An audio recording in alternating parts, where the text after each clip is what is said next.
Hello అండి, నమస్తే. నేను Harinmani. Welcome back to our channel Harinmani's kitchen. ఈరోజు రెసిపీ వచ్చేసి శనగల కుర్మా అండి. దీనికోసం నేను శనగల్ని కాస్త మొలకెత్తించి తీసుకున్నాను. అలాగే ఒక 2 బంగాళదుంపలు కూడా తీసుకున్నాను. ముందుగా కుక్కర్లో ఈ శనగలన్నింటినీ వేసేసుకుని 2 బంగాళదుంపలని పీల్ చేసేసి చక్కగా ముక్కలు కట్ చేసి వాటిని కూడా వేసేసుకున్నాను నేను. ఇప్పుడు ఇందులో ఉడకడానికి సరిపడా వాటర్ వేసుకుంటున్నానండి. వాటర్ వేసేసి టేస్ట్కి సరిపడా సాల్ట్ వేసేస్తున్నాను. అంటే కర్రీలో కన్నా ఇలా వేసుకుంటే బాగుంటుంది. ఓకేనండి. కుక్కర్ మూత పెట్టేసి 3 విజిల్స్ మాత్రం వేయించేసుకోవాలి.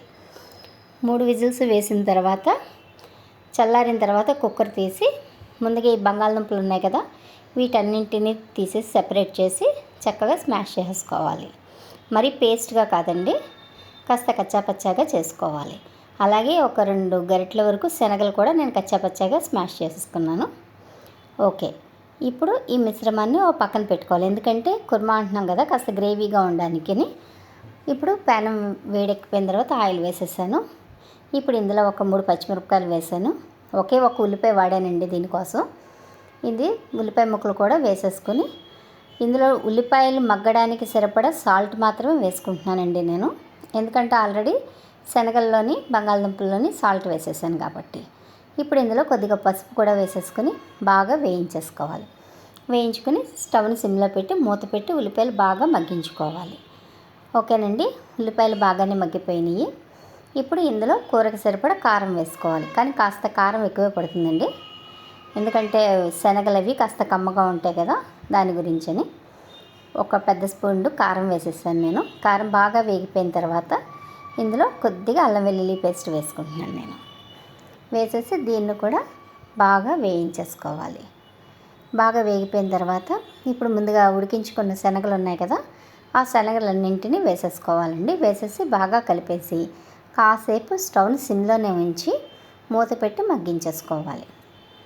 కారం అది శనగలకు బాగా పడుతుంది. ఓకేనండి. ఇప్పుడు మూత తీసి దీన్ని మరొకసారి బాగా కలిపేసుకుని ముందుగా మనం శనగలు దుంపలు ఉడికించుకున్నాం కదా, ఆ వాటర్ అయితే వంపేసుకోకండి. ఆ వాటర్ ఇప్పుడు దీంట్లో వాడేసుకోవచ్చు. ఓకే, ఇప్పుడు ఈ వాటర్ కూడా ఇందులో వేసేసుకున్నాను నేను. వేసేసి బాగా కలిపేసుకోవాలి. ఇప్పుడు ఇందులో మసాలాలు వేసుకుందామండి. ఎక్కువ మసాలాలు అయితే కాదు. ఒక 1/2 స్పూన్ వరకు జీలకర్ర పొడి, 1/2 స్పూన్ వరకు ధనియాల పొడి, 1/2 స్పూన్ మాత్రమే గరం మసాలా వేస్తున్నానండి. ఓకే, వీటన్నింటినీ బాగా కలిపేసుకున్న తర్వాత ముందుగా మనం పేస్ట్ చేసి ఉంచుకున్నాం కదా బంగాళదుంప శనగలదిని, అది కూడా వేసేసి బాగా కలిపేసుకోవాలి.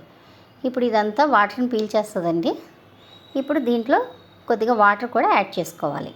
మరి చాలా థిక్ కన్సిస్టెన్సీలో ఉంది కదా, అందుకని వాటర్ వేసి కాసేపు కలిపేసుకొని మూత పెట్టి మరి కాసేపు ఉడికించుకోవాలి. గ్రేవీ అంతా కూడా చిక్కగా అయ్యే వరకు ఉడికించుకోవాలి. మధ్య మధ్యలో కలుపుకుంటూ ఉండాలండి, లేదంటే అడుగంటేస్తుంది. ఆలుని శనగలో పేస్ట్ ఉంది కదా, దానివల్ల మూత పెట్టేసి మరి కాసేపు ఉడికించుకుంటున్నాను. ఓకేనండి. ఆయిల్ అంతా పైకి తెలిపింది. ఇంతేనండి, చాలా సింపుల్గా ఈజీగా చేసుకునే శనగలు కుర్మా.